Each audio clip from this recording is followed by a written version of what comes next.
Wild day at NRG. What is going on? A surprising, shocking quote and a lot of stuff that makes you think. Let's go inside the locker room. Yeah. Good luck. Yeah. It's the locker room on YouTube. You know what it is. Let's get it. Hey. Locker room. Yeah, we in the locker room. Texas talk. Yeah, you know what we about to do. Localize every angle's what we really do. We the source. We the pulse of the city too. Landlocked. Got the game in the headlock. Localize every time. Are we in the Twilight Zone? What is going on at NRG? Try to make sense of this. They got a winnable ball game this week. It is the locker room, number one source for Texans digital content. I am Landry Locker. Shout out to everyone who watched today's edition of SNL, rode along with us at practice. We very much appreciate you. Hope you'll join us at Spanky's, Sharpstown, on Halloween night. It's going to be a fun time, and happy that you're riding along with us. Shout out to Sleeper for sponsoring the video, the greatest sports app in the game. I use it for basketball. I use it for football, and higher lower is the best in the game. If you want to jump in, higher lower, got some good news for you. $20 free entry, no deposit needed. Don't hesitate. $20. No requirements, no nothing. They just want you to see the greatness that is. There's a lot of competition out there, but once you actually use the Sleeper app, once you actually play higher lower, you're going to enjoy Sleeper, and they're confident that you'll be a customer for a long time. You can also get the 100% match up to $100. Use the promo code LOCKER. And all you got to do with higher lower is you simply got to, you see a statistic, you say it's either going to be higher or lower, which is what we're going to do. This is what I am going with this week. Texans versus 49ers. I'm making this very simple. I am going with George Kittle, higher than 49.5 receiving yards. He's going to feast on Jalen Petrie and the Texans linebackers a week after not having a single catch. And I'm going to go with Woody Marks, higher than 14.5 yards. So that is what I'm doing. It's a 2-to-1er. So get that $20, that free $20, put it on that, and you'll have 50 more in your account if this hits. So George Kittle, higher, Woody Marks, higher. That's what I'm going with. It's going to be a fun game. I'm very much looking forward to this one. I think it's going to be excellent. I think it's going to be fantastic.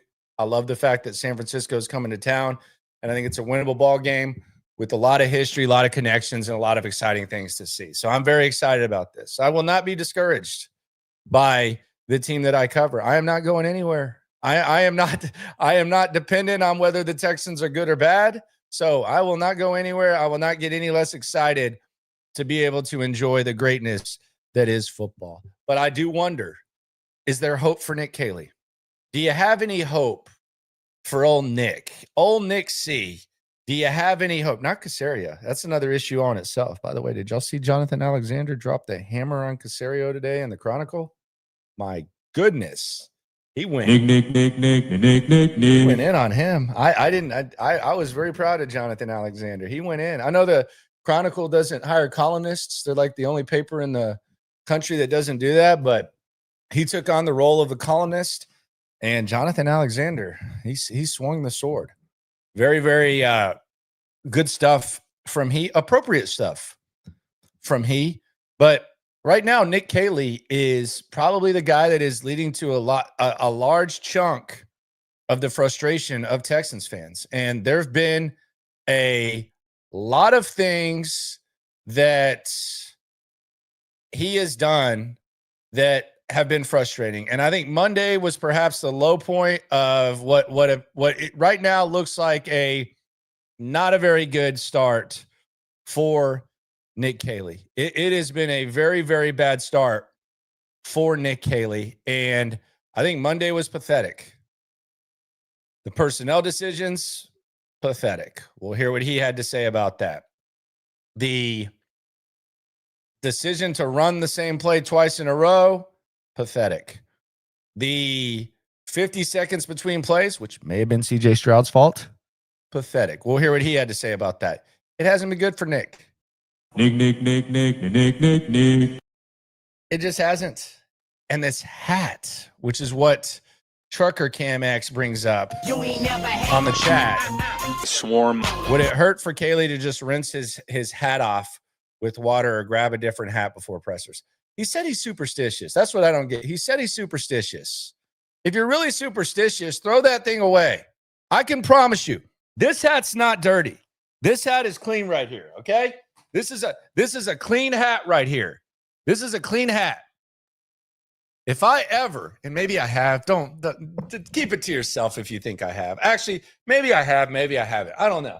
If I ever have a show the equivalent of what Nick Caley did in Seattle, this thing's going in the trash. I'll never wear it again. He said he's superstitious. And you know what? The difference between me and Nick Caley, my hat and his hat, his is free. He can just go in the equipment closet and get a new hat. Get rid of the hat, man. If you're really superstitious, that hat should have never seen the light of day. So I'm with you, Trucker. I agree with you on that. Rich Boy J says, we ain't getting any primetime games next year, LOL. Everybody gets one, right? Remember when the rule was everybody had to get one? And they would like squeeze the worst team in the league on Thursday, which was Texans at one point. I think they faced like Sam Darnold and the Carolina Panthers on a Thursday when they were bad.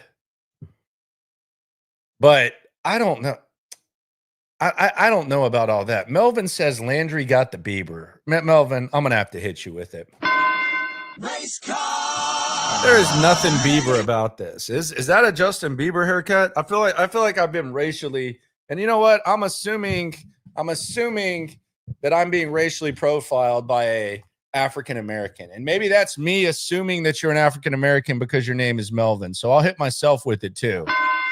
Race car. But I don't think that's quite the Bieber. All love though, Melvin. We're just kidding around, man. But I don't think people were kidding around when it comes to Nick Caley. And let's listen to what Nick Caley had to say for what went down the other day. It doesn't feel like people really have much hope for Nick Caley.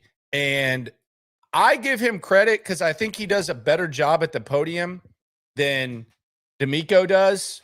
But he does not do as good of a job overseeing the offense as good of a job as Demeco does with the defense, which, by the way, we might have to address that in a second, too, with Derek Stingley.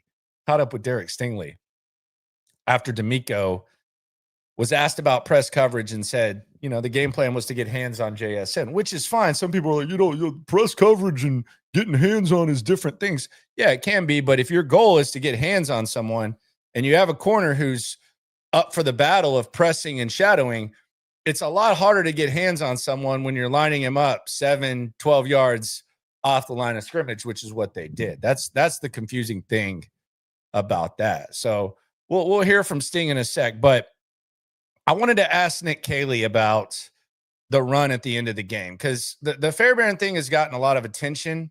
Demeco obviously told him what to do and he couldn't execute it. We didn't execute what we told him to do. But here's Nick Caley's explanation. I want y'all to tell me. I'm gonna open up the chat. I'm gonna put the chat on the screen for this. I want y'all to just say everything that's on your minds.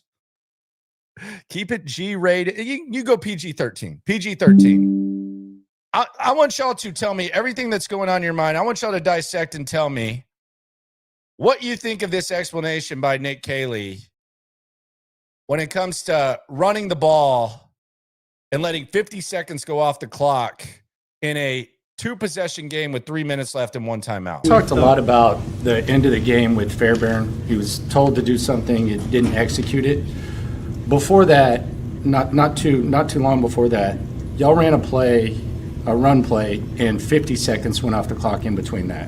What is the process that leads to 50 seconds going off the clock in that situation where you need 2 scores with 3 minutes left?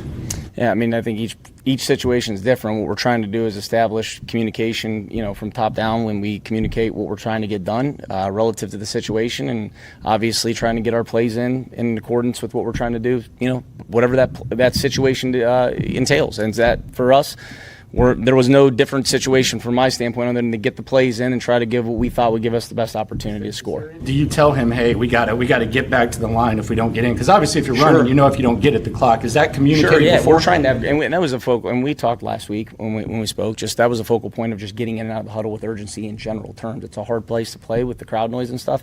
So absolutely, there's not one part of us that didn't want to be urgent getting back to the huddle. So that was communicated before. Yeah, we're trying to get the entire time. We're trying to get to the huddle on time. Yeah, absolutely, and trying to get the play in accordance. And didn't feel like we had any issues in terms of fighting the clock per se in terms of getting the plays in. All right, so there's a couple things there. First of all, why are y'all huddling?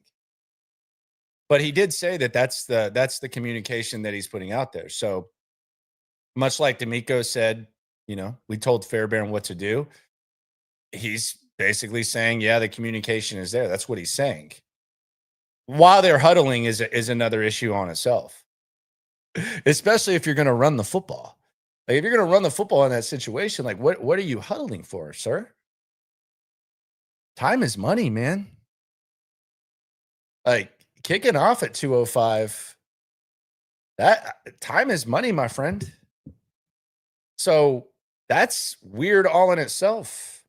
And then you wonder, like, is CJ Stroud part of the problem? Is CJ Stroud part of the issue when it comes to them not being able to do what they're doing, what they're doing and how things are going? It's a fair question to ask when it comes to what's going on with this squad. And here's the other thing that I think is pretty wild. If you listen to Demeco, this is what old Demeco had to say about the message from the coaches. And I take this as Demeco Ryans just thinks that the coaches aren't doing anything wrong. It's all on the players. He's a player's coach, but it seems like he's putting it all on the players. Let's hear Demeco, and I want y'all to tell me here in the locker room, number one source for Texans digital content. Hope to see y'all Halloween night, Sharpstown at Spanky's. Seen a lot of y'all. Want to see even more. But tell me if you think Demeco Ryans is kind of throwing the players under the bus here. I'm figuring out why things are happening. It's always baffling as a coach when you go through and you practice a certain thing and you work it a certain way and guys get in the game and do something completely different. Well, that's being disjointed. Like, we got to be on the same page and not on the same page like we don't know what we're doing. We just got to do what we called. We got to run what we call, right? The techniques we work, the things we established throughout training camp, we got to do that. Right, and when we do that, you'll see we operate efficiently. We are able to be in the right spot defensively, special teams wise. We're able to get our blocks done the right way when we just execute what we practice all week. Right, you can't get in a game. So I told our guys that you can't get in a game and overcomplicate football. I know football can be a complex game within a game, but to me, football is simple, and you make it simple, you keep it simple, and allow guys to go play fast. All right, and that's what we've done, but we don't need to make things up. We don't need to try to do something or press and make a play. Just be like, we just have to stay with what we've been coached to do it the right way every single time. When I say it's one snap at a time, that's what I truly mean. It's not, I need to make this big play. You need to focus in one snap at a time, do exactly what you're coached to do. When we do that, we play well. When we get outside of that and we try to do more, that's when we don't play well. So it's not complicated to play this game. We don't need to make it that way. Let's play fast and let's play fun. All right, so basically everything we do is right, and the players just got to execute whatever we say. Okay, I mean, that sounds very easy. Like the way that he puts that sounds very easy. And you notice there's two things that Demeco Ryans has 100% absolute mindset on. There's two things that if you haven't noticed. Number one is, regardless of whether the score shouldn't have been that close or not, or regardless of whether they play bad, if the game's close, they're this close. Like when it comes to criticizing his penalties and his team's discipline, he'll say, well, it's not that simple. There's a little bit more to it. But when it comes to something like the score, where there's an even larger gray area, we're really close. That's one thing that Demeco Ryans has taken on. The other thing that he's very absolute about, if you notice this, and I'm right in front of him for every word he says, so I might as well at least take it in and kind of listen a little bit. But the other thing that he's very, very like absolute about is they got to execute what we say. There's a general accountability. Yeah, put it on me. It's one thing to say, like, it's like saying sorry if you're not really sorry. When you say, yeah, I got to do better, we got to coach better, but then you say execute. Like, execute, when I hear Demeco Ryans say it, it means the players got to go do what we tell them to do. It's simple. Like, we told them the perfect thing to do. They just didn't do it. Maybe it's a little bit more difficult than you think. Or maybe the execution is what is or isn't happening from, they usually practice Tuesday to Friday, from Tuesday to Friday, not just on Sunday. I mean, that's kind of what I see. And I think it's interesting to hear. And it goes back to when I asked Nick Caley, like, how can you be confident in your process if the results aren't working? Football coaches can be very, very, very sure of themselves. And it's weird because you look at the players that are on the field, and I'm not a player guy. I don't care about that. Like, I'm not trying to be buddies with players. I'm not pro player, anything like that. I'm not anti-player. But there's a lot of people in media and fans who like, I don't care. They don't care about me. I don't care about them. I cover them as fair as I can, whatever. They do their thing. They get their space. That's fine. Whatever. But I do think it's interesting that these guys don't, like, for the most part, like, they can get cut at any moment, and you might not have to pay them all their contract unless it's guaranteed. But all these coaches, even the worst in the game, like, all their contracts are pretty much guaranteed. They can do whatever they want. They say whatever they want, and then they just throw out the word execute. I think it's weird. I think it's kind of weird.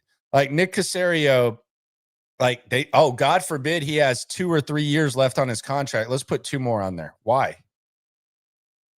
In a year-to-year league like the NFL, why? What's the point of that? How often does a player have 2 years left on his contract and Cal and Hannah just say, let's throw 2 more? I think it's weird. I think it creates perhaps a sense of arrogance. I also think that Demeco Ryans is going to evolve, but I think Nick Caserio's kind of rubbed off on him. I think Nick Caserio's rubbed off on him. I think it's been in kind of a bad way. I think it's been in a little bit of a bad way. But like, to sit there and say they got to execute, okay, well, what if you're not executing when you're teaching them? I find that very, very interesting. I don't know what to say about it. You ain't never hate. Swarm. Kind of do, because I just went on a rant, so I do know what to say about it. Rich says effing disgusting. I'm not sure what he's talking about. Probably something. Nathan Palmer says, who? You're in a teen tree? I don't know. I don't know who that is. Said Caley is making Bobby Slowick look like Mike Martz. Shout out to Mike Martz. That's a hell of a reference. You're talking greatest show on turf. You said urinating tree? I don't know who you're talking about. Maybe I'm just thinking. MH8 Nation says, I'm predicting 9-8 if that gets it together. Yeah, and that's the good thing about this. So I go back to the question that I asked about Nick Caley before we hear more from him. He doesn't have to be awesome. He doesn't have to be awesome. He has to be all right and mediocre. Like, the offense does not have to be awesome. It just has to be all right. So that's the good news for Nick Caley, with the hope when it comes to perhaps Nick Caley figuring it out. Preston says, what's good? So basically we have no high IQ players. I don't know if it's a smart team or not. I would love to know what the coaches say behind the scenes. But I don't know if the coaches have much of a foot to stand on, because Nick Caley is rotating guards right now. And I don't know whose decision this is. Might be a question to ask. But Here's Nick Caley. Cody Stoots went back and forth with him. Get your popcorn ready for this one.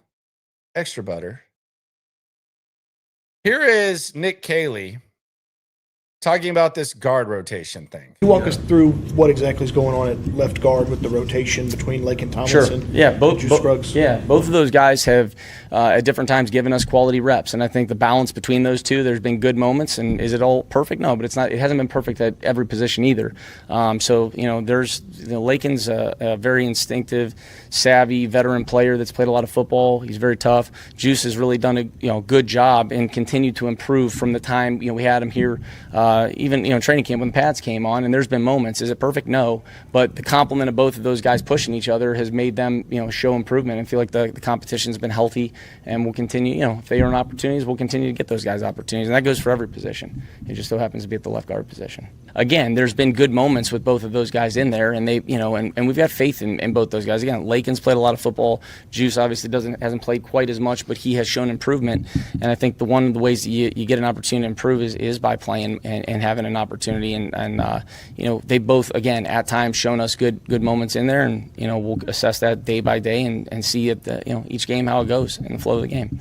Would you be comfortable saying that the positives of rotating those guys at left guard outweigh the potential negatives of not creating cohesion? And I think there is a balance, but these guys have, and if you look just back to training camp, right, these guys have played, like even Tay, look at left tackle, he's playing on the right side, he comes over to the left. These guys have played around, and part of that process in training camp is getting guys some position flexibility to be able to move around. So it's not like it's completely foreign. These guys have played a lot of football together. They do in practice too, and you got to have the flexibility to do that as well. And so far, that's what we felt has been what's best for us, and that's why we've continued to do that. Okay, so they believe that this puts them in a better position to succeed when it comes to the guards. That's what they believe, and they made that clear. I don't know whose decision this is. It's what they think, and I guess they think playing two bad guards is better than just playing one bad guard the whole time. That's what they're saying. I'm not. I think it's weird. I think it's particularly weird given the fact that they stopped doing it for 2 weeks, and it felt like they got a rhythm going. There is two buts there where you were facing two bad teams, but I find it a little bit interesting from my perspective. But let's get the perspective of someone who was actually there coming up in a second. First, let's go back to the chat. Shout out to all the late night people. We're in this together. Y'all know this. You ain't never hate. Swarm. Roy Boy 3281 says, shout out to Landry. Love the show. My theory. I love a good theory. The Texans are in different stages of grief. Oh, no. Caley in denial. Okay. Miko in anger. Could see that. Casario in bargaining. He's not a very good bargainer. CJ in depression. Does seem like he's been sad for a long time. And the defense is in acceptance. Yeah, the defense knows that no matter what they do, the win is not in their hand. I like those layouts. Caley in denial. I don't know if Caley's in maybe denial. Yeah, you might be right. That's very well done, Roy Boy. I appreciate you, my man. Chase says, not a high EQ coaching staff either. From personnel decisions to time management to situational football, we have definite proof of that. I agree, man. Like the Barrios thing, and oh man, this hurts me, man. I'll be honest, I almost couldn't even do the show today because I was so disappointed. Like I was so depressed. Like I did not expect this from him. Did not expect this from him. I don't know what's happened. We've had him that we don't like we don't really guest on SNL. We don't really guest. It's not guest driven. I think that I think that's a little bit of hackage sometimes. Sometimes you'll have a few people on, but like we had Frank Ross on, and we like Frank Ross, and Frank Ross is usually pretty good at his job. What he said today, just man, it hit me. I don't know what happened to Frank. We'll hear it in a sec, but man, it was rough. But first, let's get back to this guard thing. Let's hear what Juice Scruggs has to say about the guard rotation, because he's the one who was starting for 2 weeks, and all of a sudden he's rotating with one of the worst guards in football the last few years. How does that make you feel, Juice? Just overall thoughts on the game in Seattle, what went wrong? A lot went wrong. Just offensively, we just got to execute better. We had chance after chance. We just didn't take advantage. Defense played the butts off, and there's only so much they can do. You know, at the end of the day, we got to step up and be better on offense. What's it like? I mean, you played 100% and 80% of the snaps the week before, and then you're not getting the largest chunk of it. Like, when did you know that was what was going to go down? To be honest with you, probably Saturday, Pop told me, like, hey, we're going to rotate again and Lake's going to start. And I'm ready for whatever. That's what they want to do. That's what they want to do. And I just got to be ready when my number's called. Is it difficult to go in and out after doing what you did for the 2 weeks? I wouldn't say difficult. It's just, you know, when you get in there, just do what you got to do, you know. I got 100% belief in Blank. When he goes in, he's going to do what he has to do. So whoever turn it is to go in, we just got to go in and ball out and help the team win. So you guys don't rotate in practice? Oh, yeah, we do. Yeah, Okay. yeah. All right, so Popovich told him on Saturday, huh? Pop, lock, and drop it. Pop, lock, and drop it. Okay. All right. I mean, what do you really say about this? I mean, it's not like one is like significantly better than the other. Although I just don't know that I want to watch Lake and Tomlinson play football anymore at this point. He's a great dude. He's done a good job carving out a nice career for himself. He's a team guy. Like, I don't know that there's any benefit to Lake and Tomlinson playing football anymore for the Texans in a non-emergency situation. Like, I would actually have him third string guard. Like, you benched him for a reason, right? And then, like, what happened? What happened between benching him, bringing him in, handing him the starting spot, him establishing himself as one of the leaders of your offensive line, and then all of a sudden you bench him and then he's back in? I don't understand. And the way they talk about it is, it's almost like you're listening. Like, you remember in like elementary school when everybody had to play and we want to get a look at everybody? Like, it doesn't seem like the time to we want to get a look at everybody. I'm having a hard time understanding why it stopped for 2 weeks and then you just decided to resume. I'm not sitting here saying that Juice Scruggs was awesome, but I don't get it. I really don't. It doesn't make sense to me. But again, Demeco and his staff, you heard Demeco, like, everything they say, like, it's just on the players to execute. So who am I to really question the coaching staff of the Texans? I'm a sane person. That's what I am. Because the shit they're doing doesn't make sense, including Nick Caley deciding that they're not going to QB sneak anytime there's a Monday night game and they have a defensive tackle with a pulse in front of them. I like the QB sneak because, first of all, they're good at it. Second of all, I think it's effective. I think CJ Stroud's good at it. I think you're in control of the snap more than anything. It doesn't take long to develop, and all you got to do is fall forward 1 yard. But twice on Monday night, they've needed a yard, and they've ignored the QB sneak despite the fact using it in pretty much every other game. So what's the deal? Are you scared? What's going on there? I asked Nick Caley about it, and I think he took exception with the F word. But try to make some sense of this, Coach. One of the things that y'all done pretty well, QB sneaks. I think y'all are damn near perfect running QB sneaks, but twice Monday night, 1 yard to get. Sure. You've kind of just abandoned it. I don't know. Is it a personnel thing?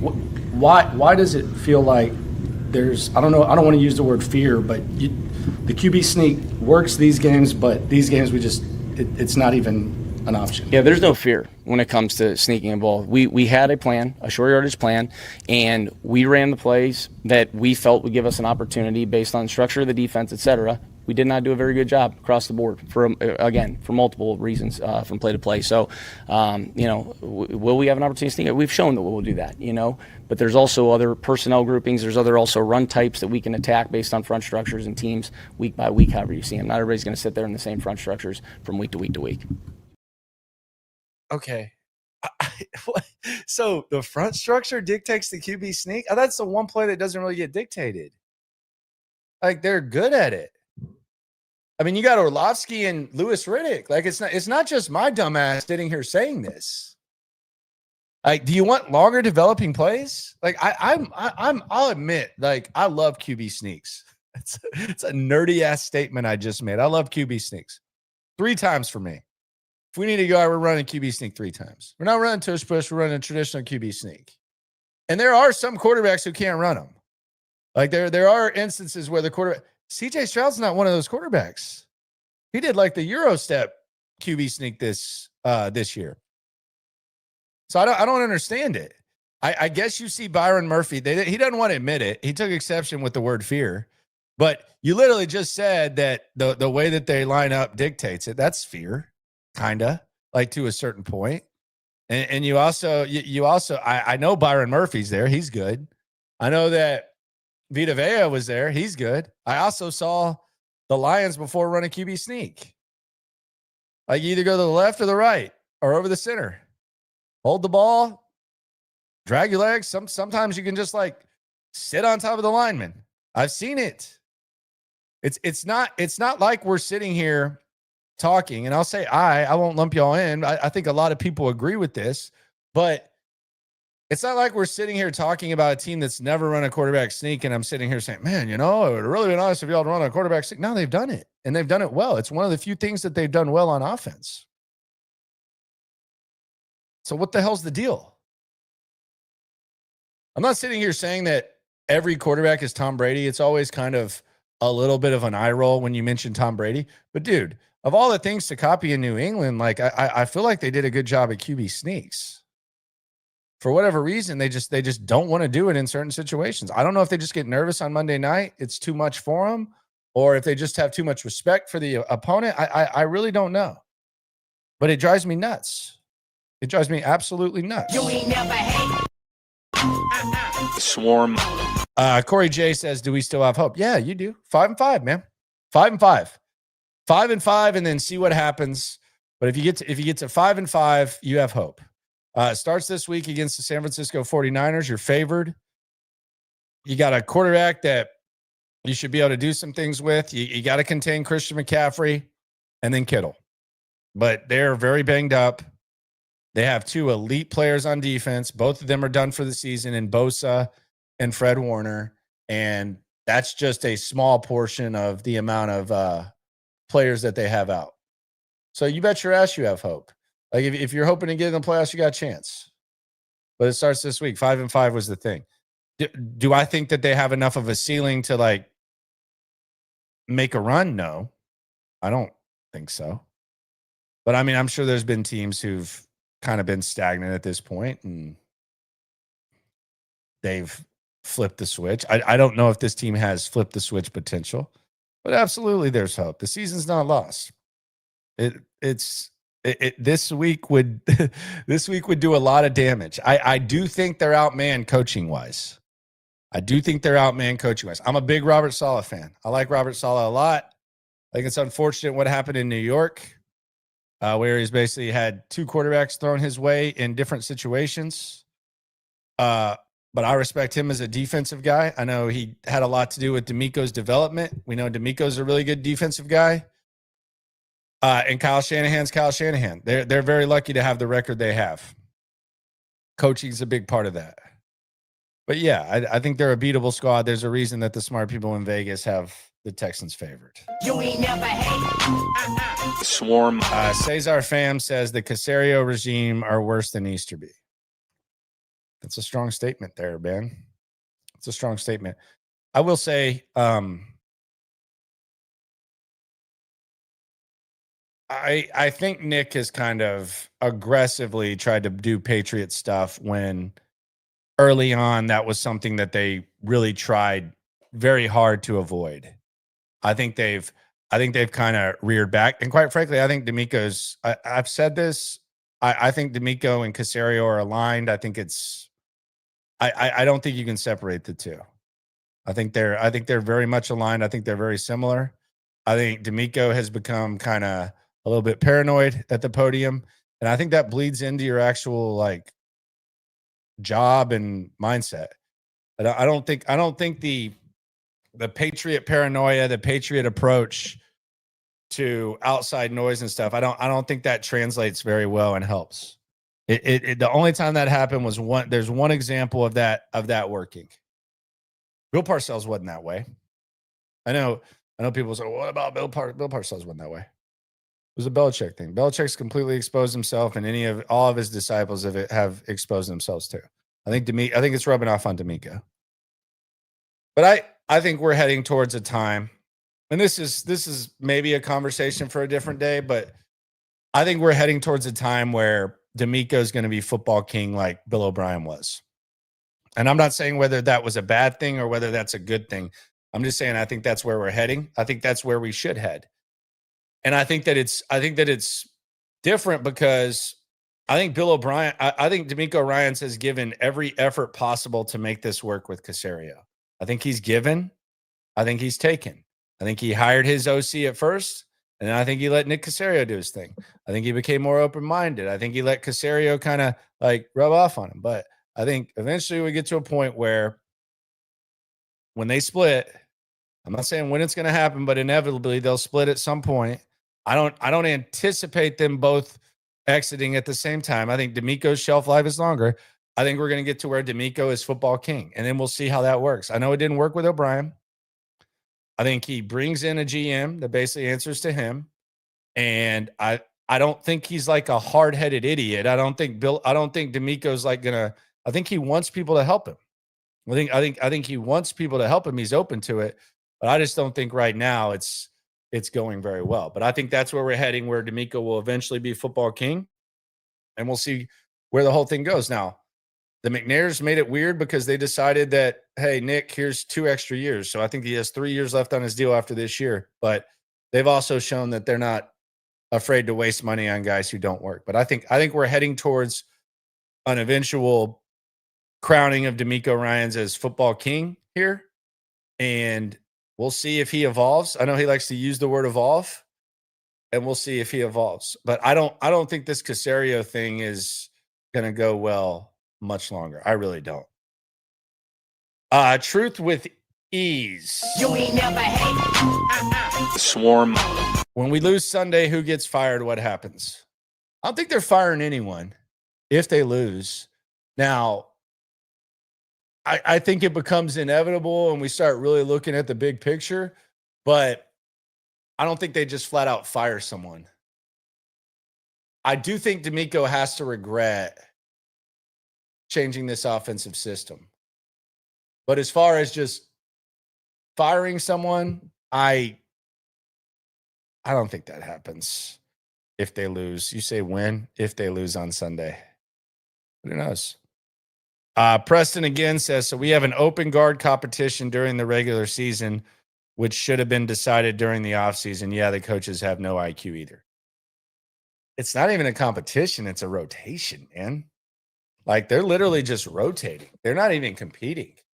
And they never competed in the preseason. Like, I heard Caley talking about it was Lake and Tomlinson, the starting guard, the whole time. This is the same thing that they did last year. It's crazy. Where there was no competition on the interior, and then this just happened. Like, Juice Scruggs wasn't even getting reps early on. I asked him about it. Until the pads came on, he really wasn't getting a lot of reps, and Cam Robinson went down as well. So, yeah, I don't know. It's a competition. It's just a weird rotation after that not happening during your 2 wins. Weird. Nathan Palmer says, I say 7th seed, but we won't go further in the playoffs unless we become the 2019 Titans. Yikes. The 2019 Titans had Derrick Henry. They had Mike Vrabel, and they had a very physical team. I think the Texans on defense are very physical. I think that defense can travel when the playoffs come around. But I don't know if we'll see. We'll see if they flip the switch. The next 3 weeks will decide it. This week will be huge. Preston again, haha, that funny. I just said this on Cody's show earlier. Fire everyone. and let him run the show. Yeah, Demeco's going to be king. Like that's what's going to happen. That's inevitably what's going to happen. They're not going to fire both of them at the same time. I think Demeco is going to be football king. I don't think he's going to be as hard to work with as Bill O'Brien. It's not like he was cussing at Rick Smith every day like Bill O'Brien was, and then cussing at Brian Gaine every day like Bill O'Brien was, and then cussing at the Wall, Jack Easterby, whoever the hell else like Bill O'Brien was. But I think we are heading towards the crowning of Demeco. I think we're heading there. Shout out to Easy Flowing on the chat. Appreciate you, my friend. Easy Flowing also said, unpopular opinion. That's subjective. Maybe Demeco and Caserio isn't as close as they say. I think a lot of people would agree with you. I don't know that that's unpopular. I think a lot of people agree with you. Do I think Nick gets fired this offseason? I don't know. I just think whenever they make a decision that they want to figure this out, I think it's going to be Demeco will eventually become football king. I think his shelf life is longer. That's where I would guess. Speaking of which, Demeco Ryans said that when asked by DJ BNMA twice, Demeco Ryans said that the plan with JSN was to put your hands on him and all that. It's kind of hard to ask a corner to do that with someone that fast when you're 7-10 yards off, especially when you have a corner like Derek Stingley who likes to press. There were a couple times they pressed in the first half. Kamari Lassiter damn near got an interception. I also don't understand why they didn't shadow JSN with Stingley like we'd anticipated, like many had anticipated. So I asked Derek Stingley about it. This is what he had to say. After seeing the tape in the Seattle game, what do you think went wrong against JSN?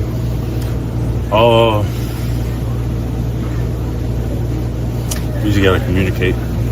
Do you like? Seems like you like to press a little bit. We asked Demeco about it. He said the game plan was to get hands on him and all that, but it didn't seem like there was a lot of pressing. Is that something that you like to do? I mean, I feel like any corner, likes to be at the line. But I'll never do nothing outside of what the play call is. So the play call tell me to be off and be off. And that includes shadowing as well? It includes everything. I can't go out there and do my own thing. So I've never done that. That's not who I am. Yeah, I just don't. Demeco is the defensive man. I know that with he's got a good defensive mind. I know in the past he didn't want to shadow with Stingley, and then he kind of adjusted and evolved there. I don't understand why it wouldn't be shadowing JSN. I don't understand why, if your goal is to get hands on him, you wouldn't be pressing. So a little bit confusing. And for a competitor like Stingley, it's got to suck that, this was the hyped up matchup, and fair or not, whether the game plan was right or not, like the guy got the best of you. He got the best of the Texans. So I just don't understand why you have a cornerback who you think that highly of, and that's the game plan you came up with. But again, this isn't like questioning Nick Caley as an OC. This is Demeco Ryans, who's one of the better defensive minds in the league. And I'm not saying that to be trite. I know we've talked a lot about some of the stuff Demeco has said, but when it comes to calling defense and all that, he's one of the best there is. So I don't really understand what the thought process was there, but hey, Stingley just did what Demeco told him to do. So here's something that I did not anticipate. I did not anticipate Frank Ross making this even more confusing than it already was. And the kicking situation with Kaimi Fairbairn, I actually kind of moved past it after talking to Fairbairn yesterday and Demeco the day before. But Frank Ross is the special teams coach, so he was asked about it. This isn't the worst thing he said, but this isn't great either. Here's what he had to say about the the kick situation. Yeah, it's happened in the NFL a couple of times this season. Being able to kick the ball as a touchback all the way through the uprights, let's say, or kick the ball out of bounds. And we've executed that kick successfully before at Green Bay, if you remember. So just got to make sure we hit the thing as we should. We tee the ball on the left hand, hit it is exactly as we should.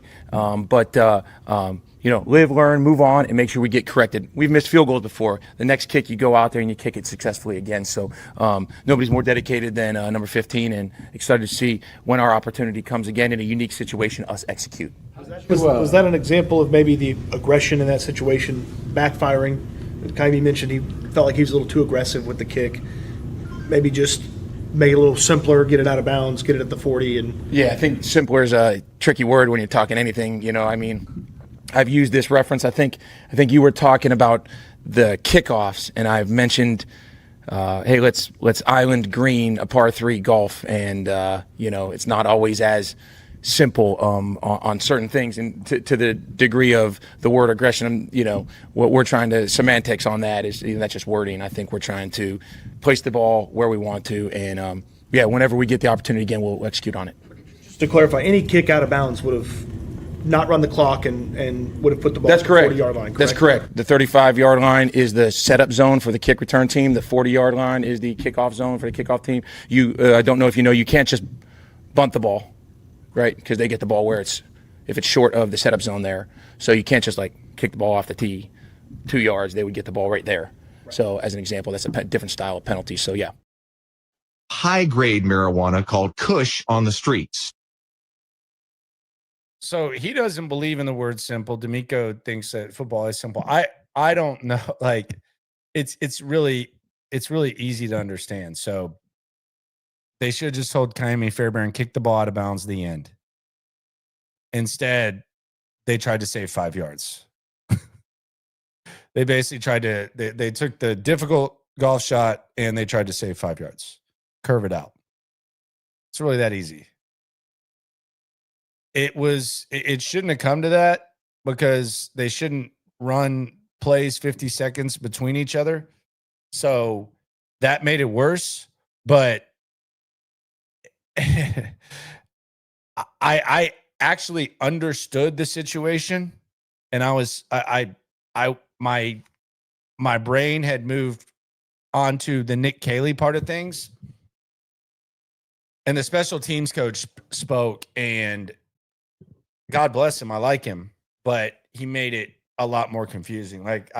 My head hurts listening to what he just tried to explain. I don't know what's going on over here, but there is some, some of the stuff that is being said, that is being done. It's a weird dynamic right now over there with some of the stuff that's going on. And I don't know if there's overthinking. I don't know if there's a disconnect between players, coaches, whatever, but it is a weird mood and a weird vibe over there with what they say and how they play. Damn, I didn't even mean to do that. Dropping bars here. You ain't never hate. Swarm. Rich again says, do you really think Demeco got full control of the team? I think eventually that'll happen. I think he'll still work with the GM, but I think it'll basically be his guy, and we'll know who the king is. That's where I think we're headed. That wasn't even the worst thing Frank Ross said, though. This is the craziest quote of the year. And I actually, I'll be honest, I was a little bit shell-shocked when he said this. I was just kind of what? I'm not usually speechless, but I was just kind of huh? What did he say? So we know that Jalen Knoll, I think he's good. I didn't think he was just a guy, but they apparently do at the moment. Jalen Knoll was benched from a punt return perspective for Braxton Berrios. And not only that, Braxton Berrios actually played more offense than him too. I did not understand, but it happened. But I asked Frank Ross about it, and listen to this. How did you arrive at the decision to go with Berrios at punt return instead of Knoll? I don't think there's a decision to go with anybody. I think every year you guys have asked me, hey, how do you feel about returners in training camp when the roster's at 90? We mix and match every returner that we have. Tremont, Damian, Jalen, Braxton, Christian Kirk, all those guys have taken reps for us. It doesn't matter of which game or what time or who's available. I mean, Jalen was our starting kick returner last week, so he had 6 or 7 blocking reps on kick return because they kicked opposite. So, it's just about play for play, however that shakes out.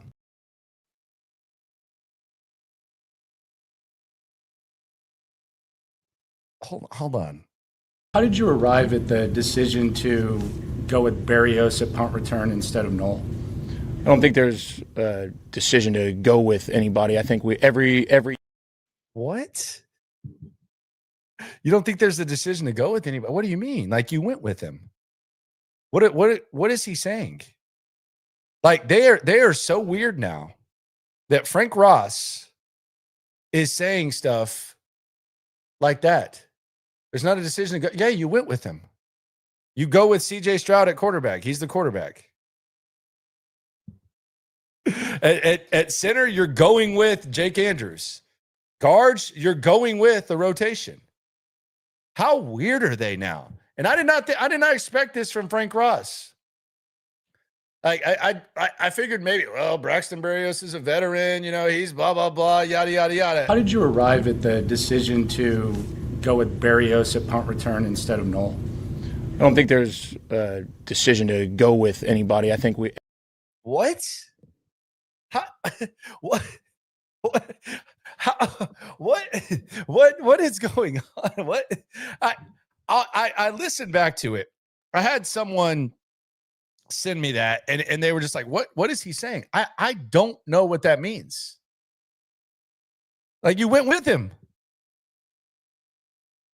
I don't think there's a decision. Like when did Frank Ross become like the mansplainer? I don't think there's a decision to go with. Yes, there is. You go, like at kicker, you go with Kyamie Fairbairn. You let John Weeks go, you're going with Austin Brinkman at deep snapper. When I go to eat, I'm going with the lasagna at Spanky's. Chicken Alfredo lasagna, by the way. See you there Halloween night, SNL. How is going with something that you push back on? That's what you went with. Jalen Knoll, you'd gone with him at punt returner all year. And then you went with Braxton Berrios. They're so weird and paranoid now that even Frank Ross, the great Frank Ross, is saying stupid shit like this. It's crazy. I don't think there's a decision to go with. What do you mean there's not a decision to go with? That's what you did. I mean, it's incredible. It's incredible. How did you arrive at the decision to go with Berrios at punt return instead of Knoll? I don't think there's a decision to go with anybody. I think, dude, what? How is that go on? I don't understand. This is like the guy who drops bars. This is the guy who goes up there and lays out like every opponent, all that type of stuff. I don't think there's a decision to go with. What does that mean? What are you worried about? There's not a decision to go with. You went with him. It's incredible how weird they are. And you can say, well, it's not a big deal when they go up to the podium and all that. I don't disagree. Like whatever it is, what it is. But I think it bleeds into the way they handle everything. I think when you start putting too much effort in any effort at all in shit that doesn't matter, and I speak from experience. I've done this. It bleeds into the stuff that does matter, and it starts to impact you. And somewhere between 2 years ago, 3 years ago, and now, Demeco Ryans became a paranoid weirdo at the podium. There's been a weird change. And it's very Patriot Philly. And now you have Frank Ross going up there saying really weird stuff. What in the fuck is he talking about? And this is a guy that we've had on our platforms. We love Frank. We love Frank. I love Frank. I think Frank's a great special teams coach. And I would have just completely asked right then. I was honestly shell-shocked and confused by it. I was also getting ready for Nick Caley. But this is a guy who we've had on. We've raised money for his charity. Respect, all that. He doesn't mind getting grilled. And I wouldn't say go with. You went with. That's part of making a lineup. You go with that. Like let me look at my fantasy football lineup here. I lost to Stoots last week. Okay? I had Brian Thomas Jr. in the lineup. You imagine if Cody asked me, Landry, and this is the same thing. This is like not fantasy and normal's not. Why'd you go with Brian Thomas? Well, I wouldn't say I went with. What is going on? What is this? Like what? Why? What is going on? Like you clearly went with him, like that. You're getting semantic like that. How did you arrive at the decision to go with Barrios at punt return instead of Knoll? I don't think there's a decision to go with anybody. I think we every What? I'm done playing it, I promise. It's just weird. It's weird. Like, what is that? We love you, Frank. Next year, when you have the charity event, we'll do the same thing that we did last year. We'll raise a couple $1,000s, and we will continue. I look forward to watching you coach. I hope Frank Ross, whatever his goals are, I hope he reaches them. I hope that his special teams returns to the form and the standard that we've become used to. And I hope eventually whatever is going on, whether he has like an earpiece in or something like that, or there's just like some sort of weird thing going around, I hope he gets over that too. I hope this is just like a brain fog or something like that. But that's weird. You can't tell me that's weird. You can't tell me that's not weird. I wouldn't say it's not going with. Yes, it is. It's one thing to like be talking about injuries and all this, and you don't want to talk about injuries. Cool. I get it. Game plans, whatever. Cool. I get it. We're still going to kind of roll our eyes at times, but I get it. You can't even say you went with someone. That's weird, man. That's really weird. And I did not expect that from I almost said Frank Thomas, because I don't even know Frank Ross anymore. Been covering him since he's been here. I'm calling him Frank Thomas now. That's how confused I am by what he pulled. What is going on with Frank Ross? My goodness. I just want to forget this happened. I've gotten used to the Nick Caserio, Demeco Ryans paranoia. I've gotten used to all this other stuff. I did not think it was going to rub off on Frank Ross. They need to win on Sunday. We need some sanity around here. They need to win. This is the guy who dropped the quote of the week last week. There's two things I care about, my family and going 3-3. And now he can't even say that he went with somebody? How did you arrive at the decision to go with Barrios at punt return instead of Knoll? I don't think there's a decision to go with anybody. I think Hey, I'm done. That's it. All right, we're moving on. I'm going to forget this ever happened. I need that Men in Black light. I got to forget this happened. I did not expect to come here and the craziest thing that happened. We talked to Derek Stingley. We talked to Juice Scruggs. We talked to Demeco. We heard Nick Caley explain that the dud that he laid. And Frank Ross is the one that comes up with the craziest quote of the year. I'll be damned. On to San Francisco, though. Oh, my goodness. It is the Locker Room, #1 source for Texans digital content. Back to Z-Chat. You ain't never hate. swarm. You think Ryans is calling offensive plays this week? No, I don't know what Demeco's doing. I don't know what Demeco's up to. No idea.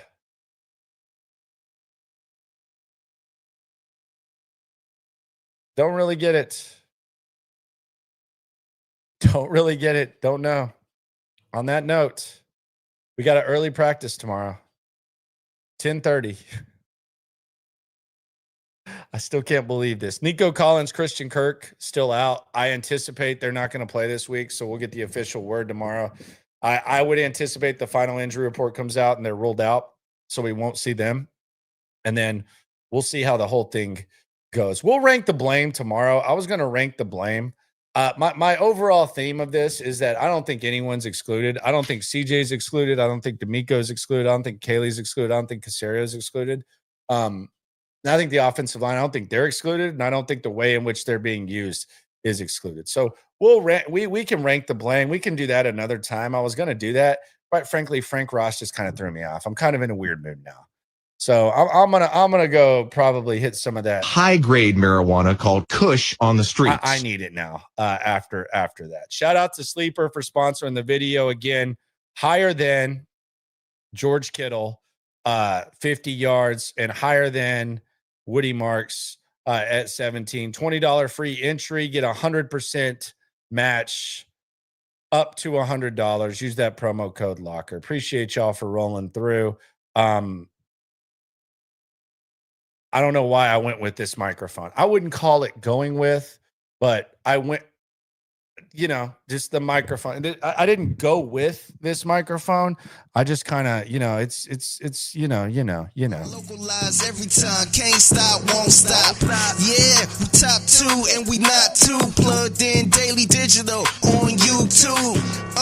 We got taste for days, opinions to give, we got takeaways. If it's up, then it's up. We number 1. You don't need to try your luck. Locker room, yeah, we in the locker room. Texas talk, yeah, you know what we about to do. Localize every angle's what we really